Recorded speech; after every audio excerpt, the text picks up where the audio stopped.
ज़ैनब, तो क्या तुम मुझसे भी नाराज हो? तुम्हें पता है तुम बिल्कुल भी नहीं बदले। तुम भी।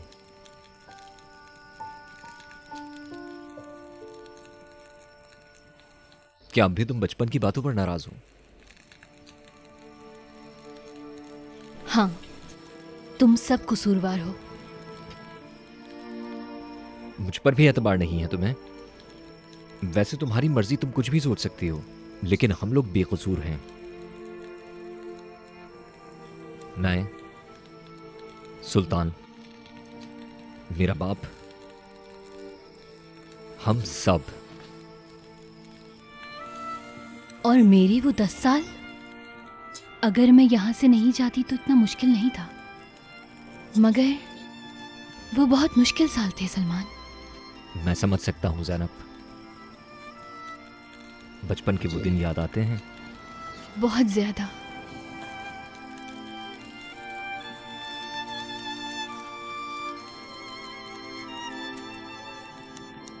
लेकिन तुम्हारा शुक्रिया।